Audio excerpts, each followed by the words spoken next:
C'est la Bible noir sur blanc. Bienvenue, bonne étude, que Dieu vous bénisse abondamment et c'est parti. Chers frères et sœurs, chers amis, que la paix et la grâce de Dieu soient avec vous tous. En ce matin, chers amis, nous avons le privilège d'être ensemble pour pouvoir méditer sur la parole de Dieu. Et le titre de notre méditation pour ce matin, c'est « Comment expliquer ?» Matthieu 10, verset 23, Matthieu 16, verset 28, Matthieu 24, verset 34, par rapport au retour de Jésus.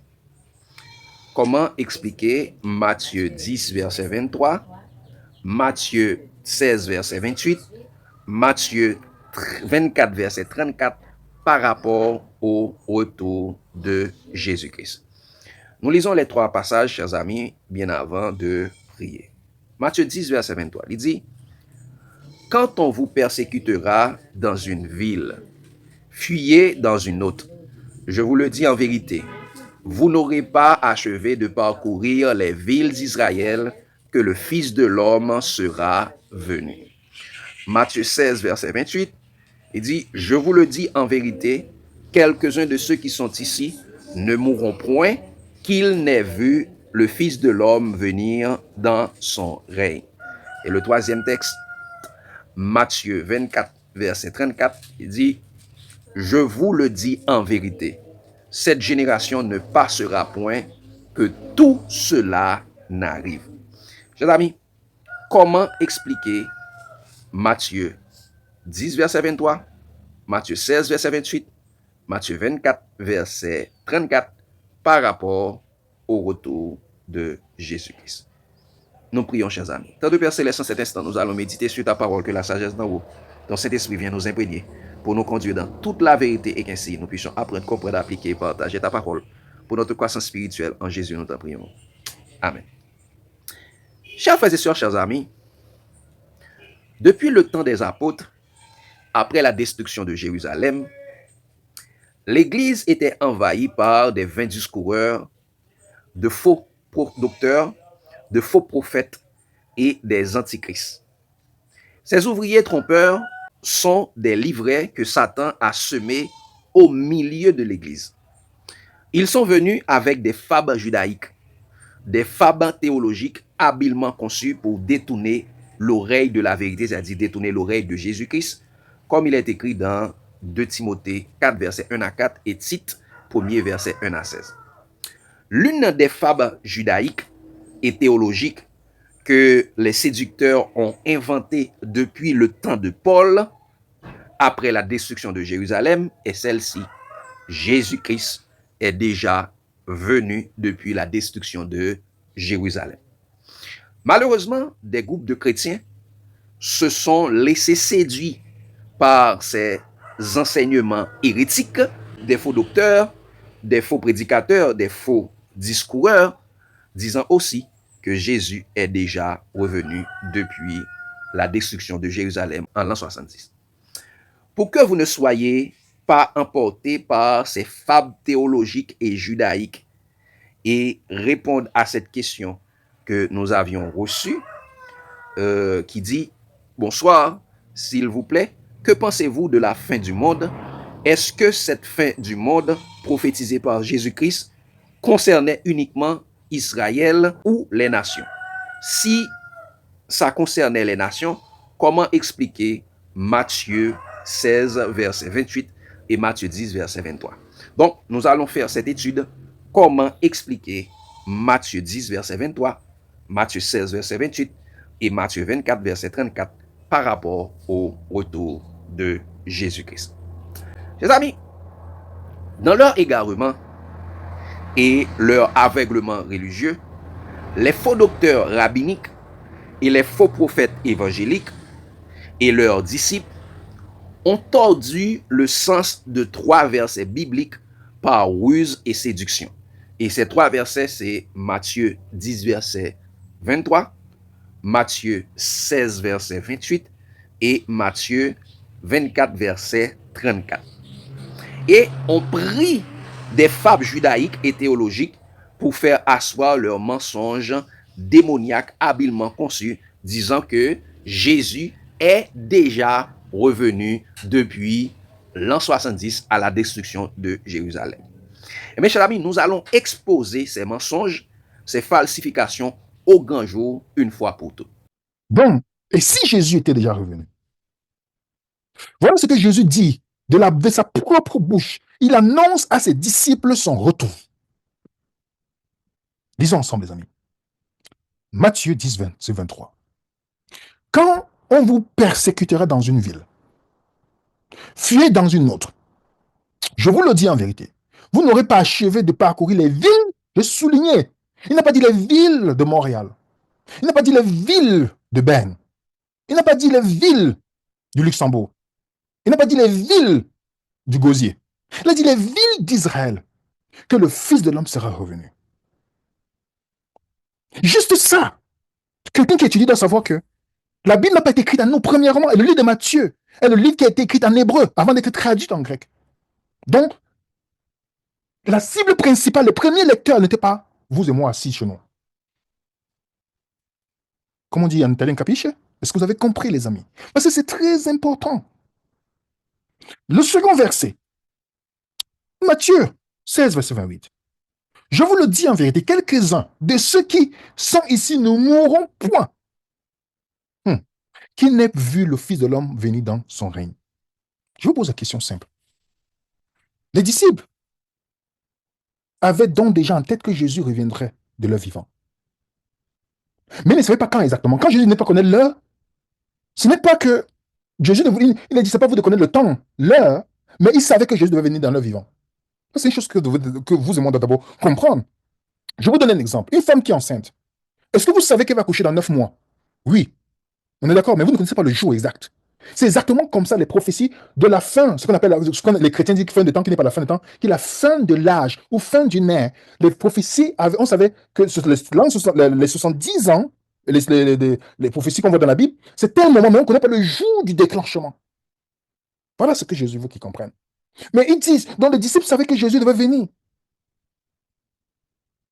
En le vivant. Quelques-uns de ceux qui ici ne mourront point. Avant, moi, je pensais que, non, Matthieu 17, ça explique qu'il va venir son retour. Mais ce n'est pas ce que la Bible dit, en fait. Non. C'était l'interprétation des gens. Pourtant, c'était hors contexte, cette interprétation. Il dit, quelques-uns de ceux qui sont ici ne mourront point. Lisez le contexte de Matthieu, c'est ce qui était là avec Jésus. Et regardez quelque chose qui est très intéressant. Avez-vous déjà lu ce verset, posé la question, qui vous le disent? Il dit, Matthieu 24, 34. Excusez-moi, j'ai mis 24, 34. Il dit, je vous dis en vérité, que cette génération ne passera point, que toutes ces choses ne soient accomplies. Je relis encore. Matthieu 24, 34. Cette génération ne passera point, que toutes ces choses ne soient accomplies. Jésus est clair là-dessus. Jésus dit que cela inclut la prédication de l'évangile. Est-ce que l'évangile était prêché dans tout le monde entier? Ceux qui ont vu notre étude, on a déjà démontré ça, Colossiens 1, verset 23. Donc cela inclut l'évangile du monde entier. Cela inclut la domination, la désolation. Cela inclut la grande tribulation. Cela inclut la venue du Fils. C'est si clair que cela trouble grandement ceux qui adhèrent à une eschatologie futuriste. Jésus est clair. Cette génération, même C.S. Lewis, un ancien athée devenu chrétien, il s'exprimait sur ce verset-là. Il dit, les croyances apocalyptiques des premiers chrétiens se sont révélées fausses. Le Nouveau Testament montre clairement qu'ils s'attendaient tous à la seconde venue de Jésus, de leur vivant. Et encore, ils avaient une raison que vous trouverez très embarrassante. Le maître leur avait dit, ils partageaient et même créaient leur illusion. Il avait déclaré en termes clairs, cette génération ne passera pas que tout cela n'arrive. Et il avait tort. Il n'en savait pas, manifestement pas plus que quiconque sur la fin du monde. C'est certainement le verset le plus embarrassant de la Bible. Même les futuristes n'arrivent pas à vous expliquer ça. Matthieu 24, 34. Excusez-moi, j'ai mis 24, je n'ai pas mis 3, excusez-moi. Je vous le dis en vérité. Cette génération ne passera pas que tout cela ne soit accompli. Donc, est-ce que vous voyez ça, les amis? Est-ce que, lisons un peu. Jésus dit à ses contemporains, vous verrez le Fils de l'homme venir sur les nuées du ciel. On sait que les nuées, c'est un langage du jugement. Thessaloniciens te dit, Paul parle de Jésus révélé du ciel dans une flamme de feu avec les anges de sa puissance. Les historiens, pour la plupart non chrétiens, semblent corroborer les affirmations de Jésus et des apôtres. Il existe bien d'autres preuves historiques démontrant comment tout ce que Jésus a dit s'est réalisé. Ceux qui auront la possibilité de regarder les vidéos que je vais suggérer, vous allez voir dans Matthieu 24 comment ça s'est accompli mot pour mot comme Jésus l'a dit. Alors la question que vous demandez à se poser, qu'attendons-nous? Le retour dont Jésus parle là, est-ce que ça s'est arrivé? Alors qu'entendons-nous? Si Jésus, les apôtres et les historiens avaient raison, nous n'avons pas besoin d'attendre ce retour-là dont il parle. Alors qu'attendons-nous? Chers amis, dans leur égarement et leur aveuglement religieux, les faux docteurs rabbiniques et les faux prophètes évangéliques et leurs disciples ont tordu le sens de 3 versets bibliques par ruse et séduction. Et ces 3 versets, c'est Matthieu 10, verset 23, Matthieu 16, verset 28 et Matthieu 24, verset 34. Et on prit des fables judaïques et théologiques pour faire asseoir leurs mensonges démoniaques habilement conçus, disant que Jésus est déjà revenu depuis l'an 70 à la destruction de Jérusalem. Et mes chers amis, nous allons exposer ces mensonges, ces falsifications au grand jour une fois pour toutes. Nous commençons avec comment expliquer Matthieu 10, verset 23. Eh bien, nous relisons, chers amis, Matthieu 10, verset 23. Nous allons être simples et clairs rapidement, chers amis. Matthieu 10, verset 23. Il dit, « Quand on vous persécutera dans une ville, fuyez dans une autre.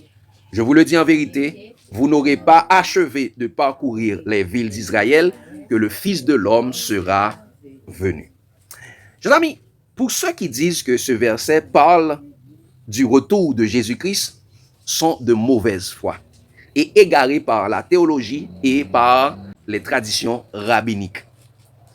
Parce que, chers amis, il dit, la venue dont Jésus parle dans Matthieu 10, verset 23, ce n'est pas le retour de Jésus qui est en train de parler là dans Matthieu 10, verset 23, puisqu'elle concerne la mission spécifique que Jésus-Christ avait donnée aux 12 et aux 70 disciples, qui devaient aller préparer le chemin pour Jésus-Christ dans les villes qu'il allait passer pour prêcher.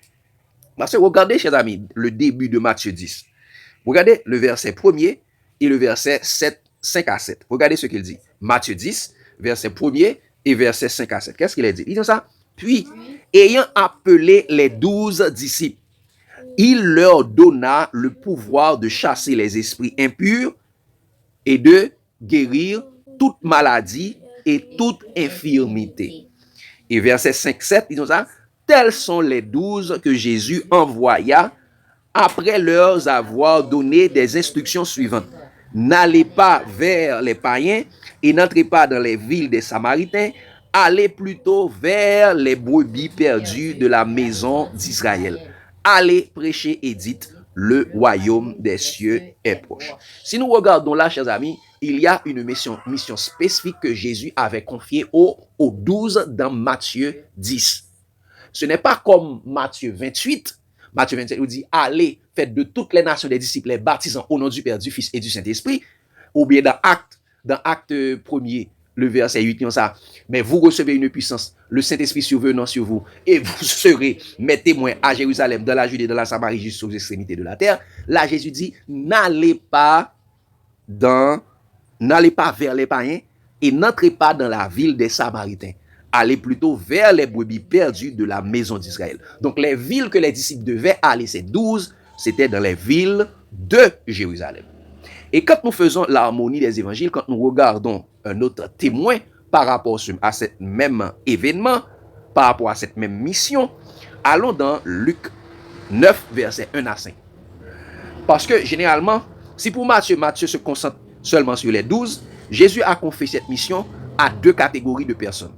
Il l'a confié aux 12 et il l'a confié également à 70 autres disciples. Parce qu'il avait dit, la moisson est grande, il y a peu d'ouvriers. Priez donc le maître de la moisson pour qu'il envoie des ouvriers dans sa vigne. Il dit ça dans Matthieu, il dit ça dans Luc. Regardez ce qu'il dit, chers amis. Luc 9, verset 1 à 5. Il dit, Jésus ayant assemblé les 12, leur donna force et pouvoir sur toutes les démons, avec la puissance de guérir les maladies. Il les envoya prêcher le royaume de Dieu et guérir les malades.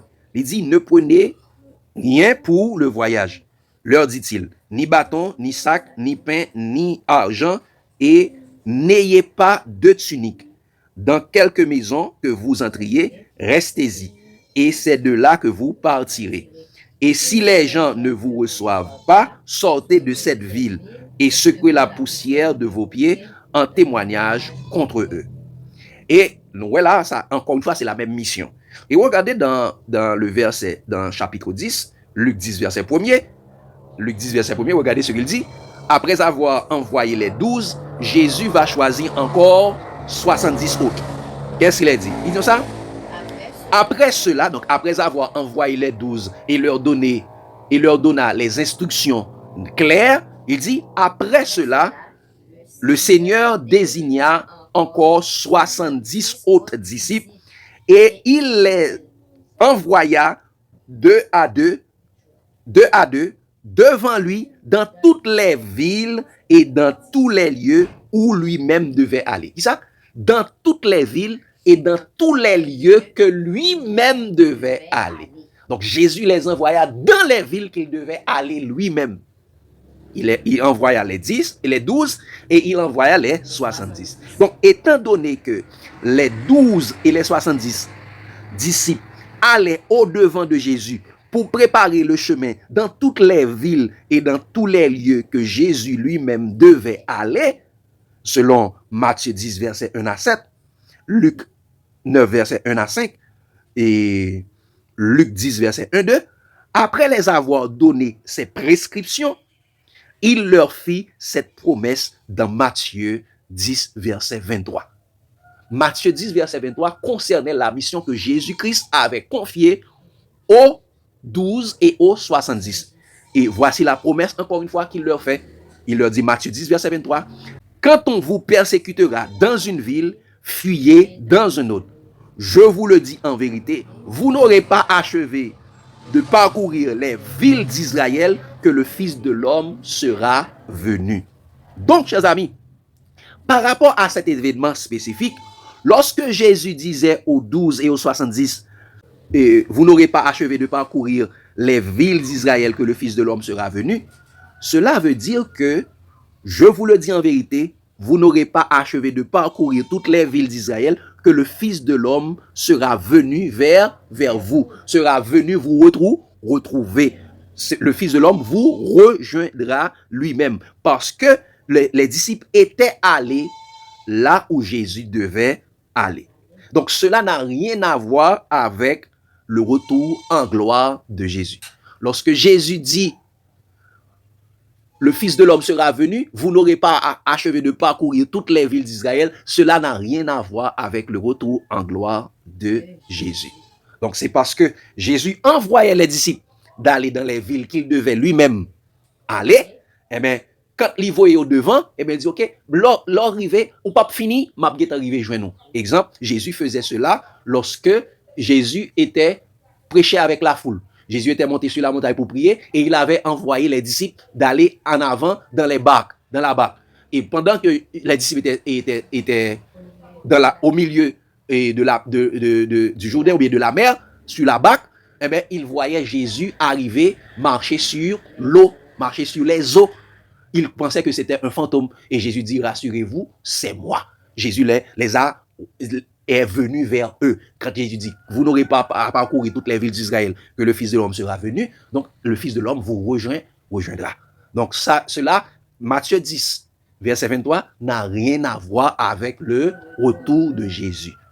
Ok? Donc les personnes qui prennent cela pour vous dire qu'il s'agit du retour de Jésus, Jésus devait venir à Jérusalem, c'est faux et archi faux. Cela n'a rien à voir avec le retour de Jésus. Deuxième texte que nous allons prendre, chers amis, c'est Matthieu 16, verset 28.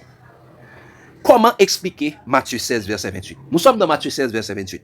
Parce que les hommes, les faux docteurs, les 20 discoureurs prennent également Matthieu 16, verset 28 pour nous séduire. Qu'est-ce qu'il a dit? Il dit ça.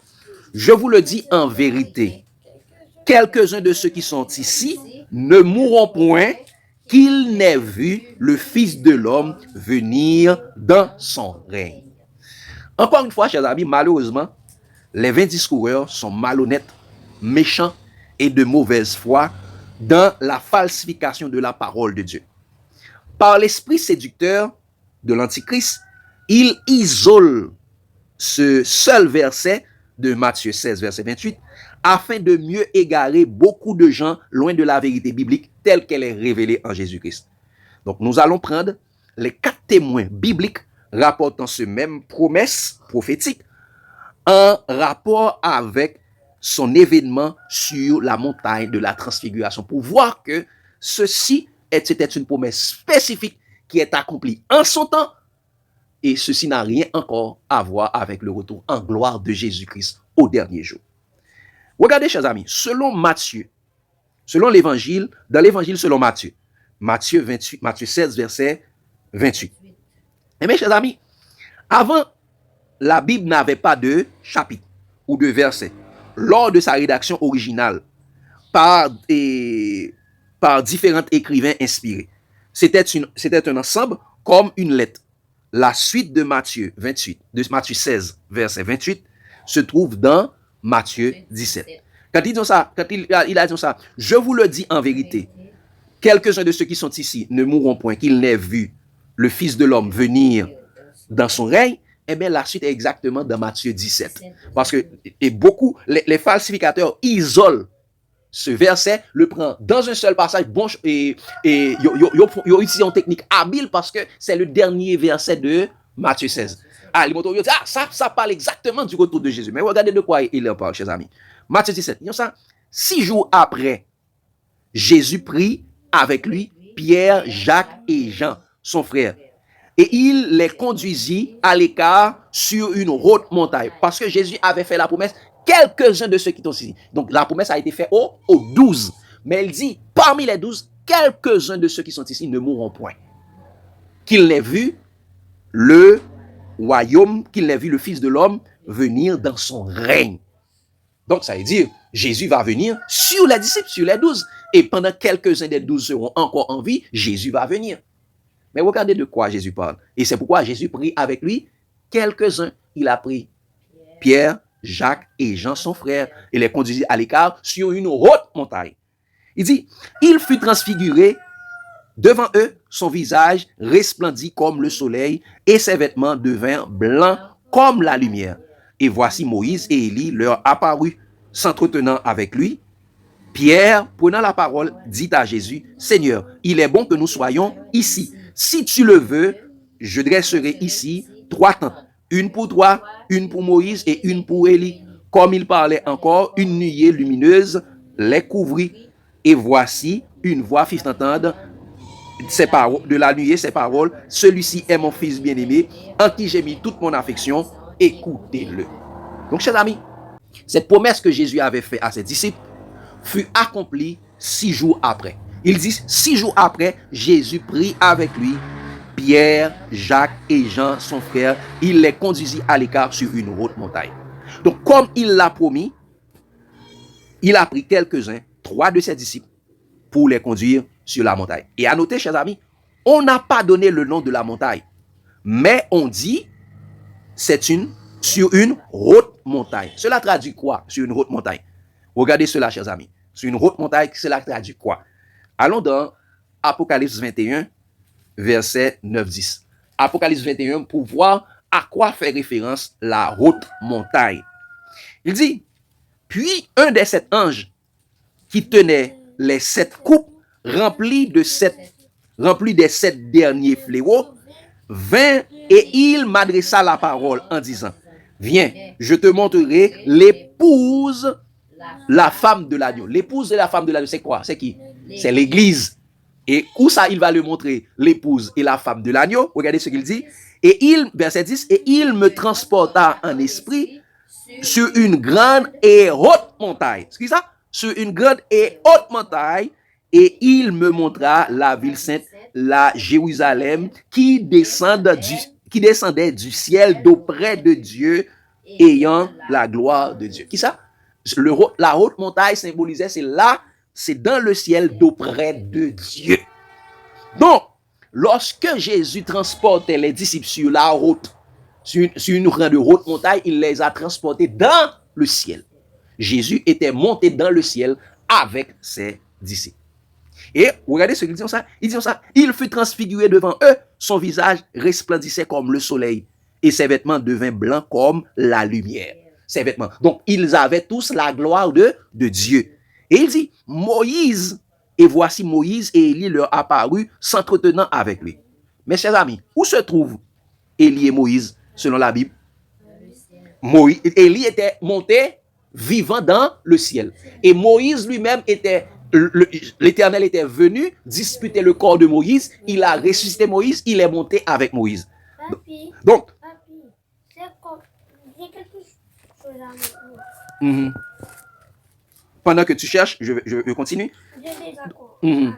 Qu'est-ce qu'il y a? Comme même gens avec dans Jeu 8 et 9. Mhm. Je te dis, malgré cela, ces hommes aussi Malgré cela, ces hommes aussi entraînés par leur rêverie, rêverie, souillent aussi leur propre, pareillement, leur chair, leur chair. méprisant Méprisant, on va commencer exactement dans verset 9. L'archange Michel, lorsqu'il contestait avec le diable, et lui disputait le corps de Moïse, n'osa pas porter contre lui un jugement injurieux. Mais il lui dit que le Seigneur te réprime. Donc c'est à ce moment-là, Jésus était venu prendre le corps de Moïse, ressusciter Moïse et monter avec Moïse. Donc Moïse et Élie est dans une demeure dans le ciel. Parce que Jésus a dit, il y a plusieurs demeures dans la maison de mon Père, cela n'était pas, je vous l'aurais dit. Donc, ce n'est pas eux, ce n'est pas Moïse et Élie qui étaient descendus, venir retrouver Jésus, mais c'est Jésus qui est monté avec ses disciples, aller dans la demeure où se trouvent Moïse et Élie. Mais c'est Jésus lui-même qui les a transportés, qui a transporté ses disciples pour aller voir Moïse et Élie. Donc, chers amis, la promesse que Jésus avait faite avec ses 12 dans Matthieu 16, verset 28, a été accomplie par Jésus-Christ 6 jours après sur la montagne de la transfiguration. D'après Matthieu 17, verset 1 à 9, et également l'autre passage. Donc, il y avait en tout 3 de ses disciples sur la montagne de Dieu dans le ciel. Et si nous regardons également dans Marc, selon l'évangile de Marc 1er, verset 1 à 7. Nous allons lire rapidement. Marc 1er, verset 1 à 7. Qu'est-ce qu'il a dit? Il dit ça parce que dans Marc, cela est rapporté dans un seul chapitre. Et comme dans Luc également. Et nous allons le voir, chers amis. Regardez ce qu'il dit. Il dit ça. Il leur dit encore, je vous le dis en vérité, quelques-uns de ceux qui sont ici ne mourront point, qu'ils n'aient vu le royaume de Dieu venir avec puissance. Il dit, 6 jours après, Jésus prit avec lui Pierre, Jacques et Jean et les conduisit seuls à l'écart sur une haute montagne. Il fut transfiguré devant eux. Et Marc va dire quelque chose là qui est très important. Donc ça, ses vêtements devinrent resplendissants et d'une telle blancheur qu'il n'est pas de foulon sur la terre qui puisse blanchir ainsi. Moïse et Élie leur apparus, s'entretenaient avec Jésus. Pierre, ainsi de suite. Nous voyons la suite. Ok, regardez, chers amis. Marc donne un autre détail très important ici. Il dit 6 jours après, Jésus prit avec lui, encore une fois, Pierre, Jacques et Jean. Il les conduisit encore une fois seul à l'écart sur une haute montagne. Il fut transfiguré devant eux. Regardez ce que Marc dit. Ses vêtements devinrent resplendissants et d'une telle blancheur qu'il n'est pas de foulon sur la terre qui puisse blanchir ainsi. Donc, c'est-à-dire, s'il n'y a pas de foulon sur la terre qui puisse blanchir ainsi, c'est-à-dire, il n'était pas sur la terre en ce moment-là. Donc, il était dans la demeure, là où Moïse et Élie est dans le ciel, dans la maison du Père. Donc, c'est ça, c'est clair. Donc, il n'était pas sur la terre. Et troisième témoin, chers amis, c'est selon Luc, parce que Luc va donner un détail très important également, chers amis. Il dit ça, c'est dans Luc 9, verset 27 à 35. Il dit ça, chers amis, je vous le dis en vérité, quelques-uns de ceux qui sont ici ne mourront point qu'ils n'aient vu le royaume de Dieu. C'est ça, environ 8 jours après, Luc va mettre l'accent, il dit, environ 8 jours après qu'il eut dit ces paroles, Jésus prit avec lui Pierre, Jean et Jacques, et il monta sur la montagne pour prier. Il dit extrêmement quelque chose de très important. Et regardez le verset 32, toujours dans la même histoire. Le verset 32 dit, Pierre et ses compagnons étaient apesantis par le sommeil, mais s'étant tenus éveillés, ils virent la gloire de Jésus et les 2 hommes qui étaient avec lui. Donc les 2 hommes étaient glorieux, étaient revêtus de la gloire.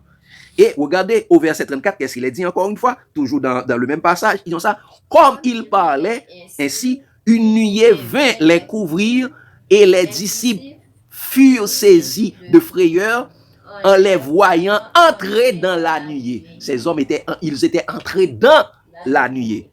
Et de la nuée sortit une voix qui dit, celui-ci est mon fils bien-aimé, écoutez-le.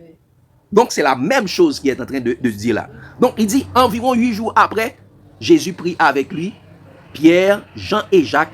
Il monta sur la montagne pour prier, comme il l'avait promis. Après, il dit, après qu'il eut dit, c'est... Non, c'est environ 8 jours, c'est entre 7 et 8. Ok? C'est ça, veut dire. Donc, comme il les avait promis, Jésus prit avec lui quelques-uns de ses disciples. Donc, ses amis, Pierre et ses compagnons ont vu la nuée. Et ils entraient dans la nuée. Et de la nuée sortit la parole. Celui-ci est mon fils bien-aimé, écoutez-le. Donc, ses amis, encore une fois, Jésus a accompli cette mission.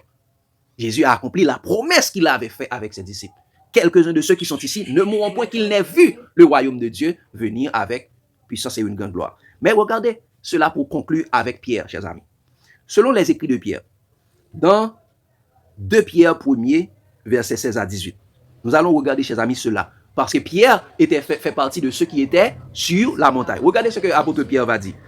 Disons ça, ce n'est pas, en effet, en suivant des fables habilement conçues, que nous vous avons fait connaître la puissance et l'avènement de notre Seigneur Jésus-Christ. Mais c'est comme ayant vu sa majesté de nos propres yeux. C'est-à-dire, Pierre avait vu la puissance de l'avènement de Jésus lorsqu'il était sur la montagne. Il avait vu de ses propres yeux. Pierre avait vu, mais où ça, Jésus? Pierre avait vu la puissance de l'avènement de Jésus. Mais regardez ce qu'il a dit, chers amis, au verset suivant, il dit ça, car il a reçu de Dieu le Père l'honneur et la gloire, quand la gloire magnifique lui fit entendre une voix qui disait, celui-ci est mon fils bien-aimé, en qui j'ai mis toute mon affection. Où ça, cette parole a été prononcée? Sur la haute montagne. Et c'est pourquoi Pierre va dire au verset 18, et nous avons entendu cette voix venant du ciel lorsque nous étions avec lui sur la sainte montagne. Où ça, Pierre dit, nous étions sur la sainte montagne. C'est-à-dire, Pierre, chers amis, Pierre dit, ce n'est pas par des fables habilement conçues que nous avons fait connaître l'avènement de notre Seigneur. C'est parce que nous-mêmes, nous avons vu sa gloire, nous avons vu sa puissance. Pierre avait vu la puissance du retour de Jésus. Parce que Moïse symbolisait ceux qui sont morts et qui seront ressuscités à l'avènement de Jésus. Et Élie symbolise ceux qui ne connaîtront pas la mort, qui auront à aller avec Jésus et vivants. Parce que Pierre et Paul a dit, nous ne mourrons pas tous, mais tous nous serons changés à la dernière trompette. Les morts en Christ ressusciteront premièrement. Et dit, et nous les vivants qui seront restés, nous serons tous ensemble changés, enlevés avec eux sur les nuées à la rencontre du Seigneur dans les airs. Donc, et Matthieu 16, verset 28, a été accompli en miniature, avec quelques-uns des disciples. Donc, cela n'a pas rapport avec le retour de Jésus au dernier jour. Maintenant, chers amis, le dernier texte que nous allons prendre, chers amis, c'est comment expliquer Matthieu 24, verset 34. Chers amis, il est dit dans Matthieu 24, verset 34, « Je vous le dis en vérité, cette génération ne passera point que tout cela n'arrive. » Chers amis, les faux docteurs, les faux prophètes, les faux prédicateurs, les enseignants égarés, eh bien, chers amis, prennent ce texte pour parler du retour de Jésus.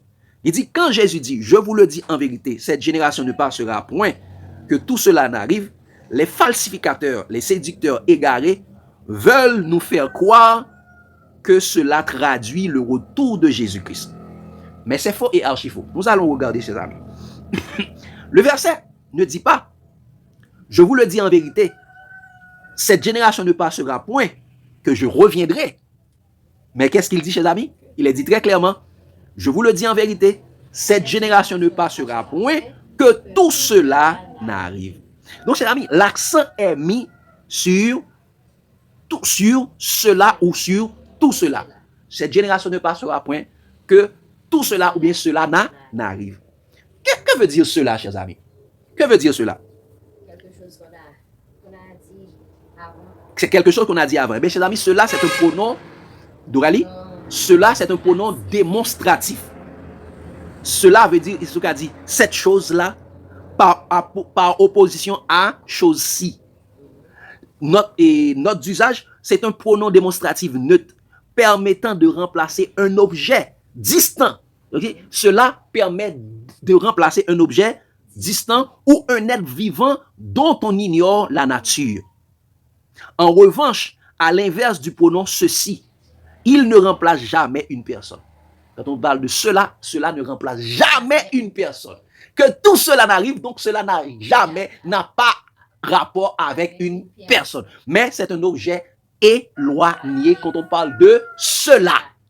Ou pas qu'à employer cela pour moun.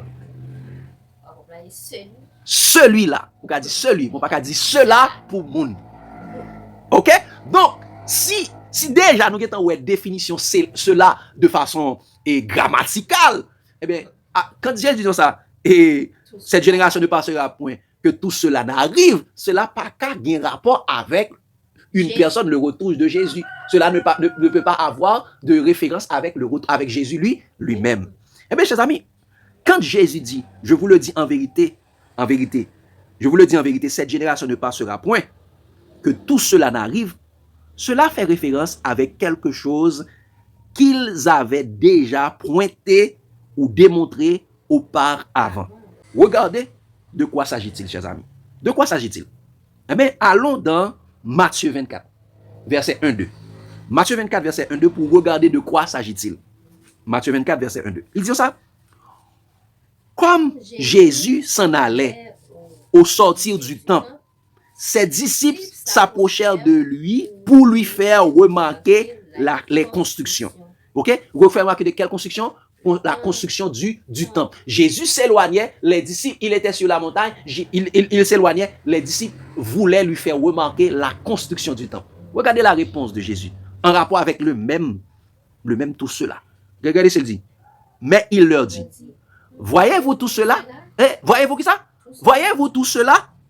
Je vous le dis en vérité, il ne restera pas ici, pierre sur pierre, qui ne soit renversé. C'est ça? Voyez-vous tout cela?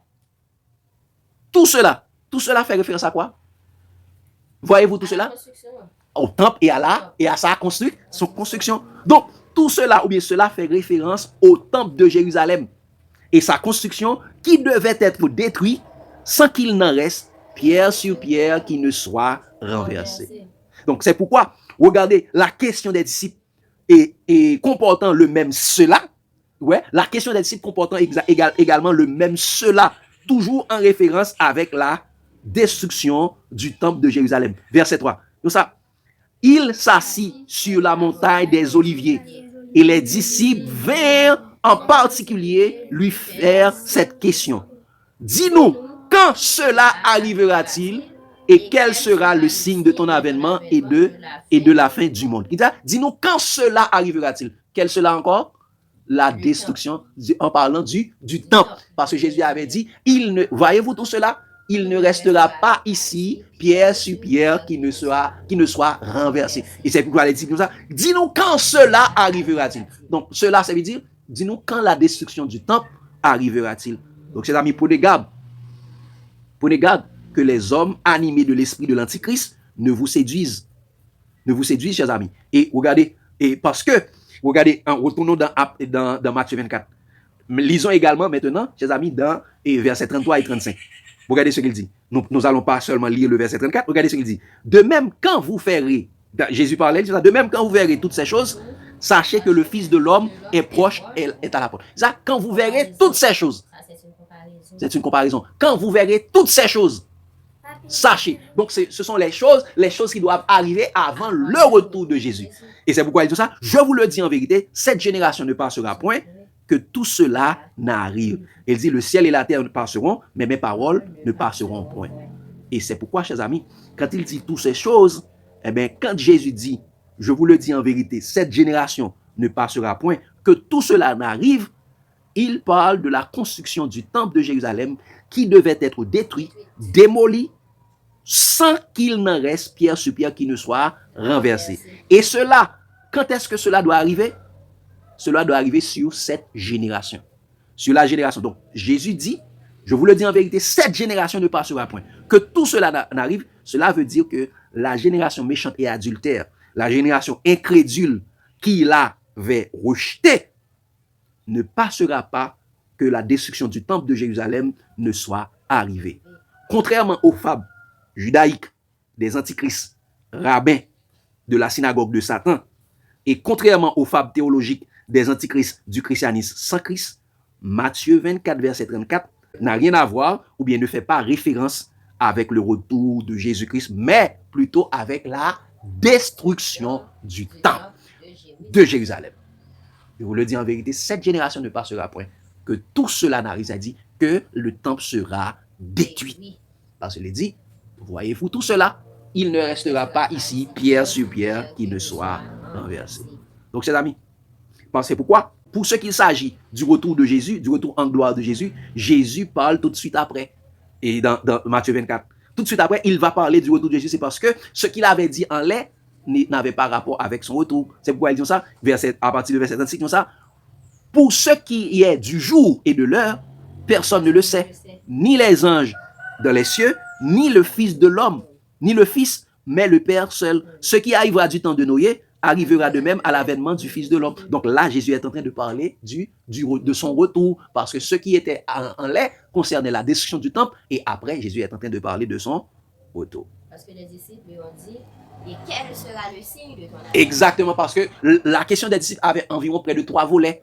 Dis-nous quand cela arrivera-t-il, la destruction du temple, et quel sera le signe de ton avènement? Tu as fait 2, et de la fin du monde. Les signes de ton avènement. Donc Jésus a parlé de la destruction du temple, et Jésus a parlé de son retour. Donc, voyez-vous, tout cela, cette génération ne passera point que tout cela n'arrive, ça a rapport avec la destruction du temple. Donc, comment expliquer Matthieu 10, verset 23, Matthieu 16, verset 28, Matthieu 24, verset 34, par rapport au retour de Jésus? Mes chers amis, aucun de ces 3 passages n'est en rapport avec le retour en gloire et en puissance de notre Seigneur et Sauveur Jésus-Christ. Matthieu 10, verset 23, a rapport avec Jésus-Christ qui devait venir rejoindre ses disciples qu'il avait devancés dans les villes d'Israël, qu'il devait aller lui-même. Matthieu 16, verset 28, concerne la puissance et la gloire de l'avènement de Jésus-Christ en miniature sur la montagne de la transfiguration. Et Matthieu 24, verset 34, concerne la destruction du temple qui devait arriver sur la génération méchante et incrédule qu'il avait rejeté lors de sa première venue. Donc là, en chair. Donc, prenez garde aux fables judaïques des rabbins et aux fables théologiques des théologiens. Prenez garde aux fables judaïques des rabbins et aux fables théologiques des théologiens. Parce que regardez cet avertissement dans 2 Pierre. Dans 2 Pierre, 1er verset 12 à 15, qu'est-ce que Pierre dit, chers amis? Regardez l'avertissement de Pierre. Il dit ça. Voilà pourquoi je prendrai soin de vous rappeler ces choses, bien que vous les sachiez, et que vous soyez affermis dans la vérité présente. Qui ça? Vous soyez affermis dans la vérité présente. La vérité présente, c'est Jésus-Christ, la parole de Dieu. Donc ça. Et je regarde comme un devoir, aussi longtemps que je suis dans cette tente, de vous tenir en éveil par des avertissements. De vous tenir en éveil par des avertissements. Donc, moi-même également, c'est ce que je fais. Je vous tenir en éveil par des avertissements parce qu'il y a beaucoup de faux docteurs qui entrent dans le monde. Donc, ça, car je sais que je la quitterai et soudainement, ainsi de suite. Mais regardez le verset 15, ça. Mais j'aurai soin qu'après mon départ, vous puissiez toujours vous souvenir de ces choses. Il faut toujours vous souvenir de ces choses parce que si vous les oubliez, eh bien, l'ennemi va vous séduire là-dessus. Et regardez le verset 16. Qu'est-ce qu'il a dit au verset 16? Il dit ça. Ce n'est pas en effet par des fables habilement conçues que nous vous avons fait connaître la puissance de l'avènement de notre Seigneur Jésus-Christ. Mais c'est comme ayant vu sa majesté. Donc ce n'est pas par des fables habilement conçues, parce que les hommes vont utiliser des fables habilement conçues pour nous séduire. Ils utilisent des fables théologiques et des fables judaïques pour nous séduire. Et regardez le verset 19 à 21, qu'est-ce qu'il a dit? Qu'est-ce que l'apôtre Pierre dit ça? Et nous tenons d'autant plus certaine la parole prophétique à laquelle vous faites bien de prêter attention, comme à une lampe qui brille dans un lieu obscur, jusqu'à ce que le jour vienne apparaître et que l'étoile du matin se lève dans vos cœurs. Et ils disent ça, sachant que par vous-même, d'abord par vous-même, qu'aucune prophétie de l'Écriture ne peut être d'interprétation particulière. Ce n'est pas par une volonté d'homme qu'une prophétie a jamais été apportée, mais c'est poussé par le Saint-Esprit que des hommes ont parlé de la part de Dieu. Ce n'est pas par des fables judaïques, ce n'est pas par des fables théologiques, ce n'est pas par le prétérisme, ce n'est pas par le futurisme, ce n'est pas par l'historicisme que des hommes nous ont fait connaître qu'une prophétie a jamais été apportée, mais c'est poussé par le Saint-Esprit que des hommes ont parlé de la part de Dieu. Ce qui se base sur la science des hommes, sur l'histoire, eh bien, comme Ali Baker, qui se base sur l'histoire, pour dire ça, c'est la science qui explique la Bible, c'est faux. Ok, c'est faux et archi faux. Ce n'est pas les écrits et soi-disant appelés écrits esprits de prophétie qui expliquent la Bible. Ce n'est pas les livres, le catéchisme et les catéchèses des catholiques qui expliquent la Bible. Ce n'est pas le livre des Mormons qui explique la Bible. Ce n'est pas les écrits des témoins de Jéhovah qui expliquent la Bible. Ce n'est pas les écrits des rabbins également. Les Talmuds qui expliquent la Bible. C'est la Bible qui explique la Bible. Donc, chers amis, c'est poussé par le Saint-Esprit que des hommes ont parlé de la part de Dieu. C'est pourquoi, regardez, et l'avertissement de l'apôtre Pierre, parce que l'apôtre Pierre déjà disait que également, vraiment, il y avait la question du retour de Jésus qui était là en ce moment. Dans 2 Thessaloniciens 2, verset 1-2, dit ça, pour ce qui concerne l'avènement de notre Seigneur et Sauveur Jésus-Christ et notre réunion avec lui, nous vous prions, frères, de ne pas vous laisser facilement ébranler dans votre bon sens et de ne pas vous laisser troubler, soit par quelques inspirations, soit par quelques paroles, ou par quelques lettres qu'on dirait venir de nous-mêmes, comme si le jour du Seigneur était déjà là. Qu'est-ce qu'il dit? Le jour du Seigneur était déjà là, parce qu'il y a plusieurs personnes qui disaient que Jésus est déjà revenu avec la destruction de Jérusalem. Et bien, Chéral, il dit, comment ont-ils fait cela? Il dit, soit par quelques lettres, il dit soit par quelques inspirations. Ce sont les inspirations des faux prophètes. Il dit soit par quelques paroles, les 20 discoureurs, les traditions juives, les commandements des hommes. Il dit soit par quelques lettres qu'on dirait, soit par quelques paroles, il dit soit par quelques lettres qu'on dirait venues de nous-mêmes. Les écrits apocryphes, les Talmuds rabbiniques, les fables, des livres théologiques. Il dit qu'on dirait que Jésus est déjà là. Donc, ça dit, ces hommes-là sont des 20 discoureurs. Il faut prendre garde par rapport à ces hommes. Beaucoup, ils sont entrés parmi nous. Ils sont des incirconcis de cœur. Ils sont parmi les circoncis. Parmi les circoncis soit de chair, les juifs, des circoncis de cœur, les chrétiens, mais eux, ils sont des incirconcis eux-mêmes. Ils sont des incirconcis eux-mêmes. Et nous devons les fermer, nous devons fermer leur bouche. Parce qu'ils bouleversent les familles entières en enseignant pour des gains hauteux ce qu'on ne doit pas enseigner. Ils enseignent que Jésus est déjà revenu. Ils falsifient même les paroles de Jésus pour nous séduire. Et l'un d'eux, prophète, comme il est dit, cher ami, dans Tite, 1er verset 10 à 16, que nous n'allons pas lire, eh bien, l'un de leurs propres prophètes dit, crée-toi toujours menteur, méchante bête, vente paresseux. Eh bien, cher ami, c'est pourquoi nous devons les reprendre, parce qu'ils font profession de connaître Dieu, mais ils l'ont renié par leurs œuvres, parce qu'ils enseignent, chers amis, des fables judaïques, des commandements d'hommes. C'est ça qu'ils enseignent. Donc, chers amis, est-ce que nous voyons que Matthieu 10, verset 23, Matthieu 16, verset 28 et Matthieu 24, verset 34 a rapport avec le retour de Jésus? Non. Chaque a un événement spécifique. Matthieu 10, verset 23 concerne quoi encore?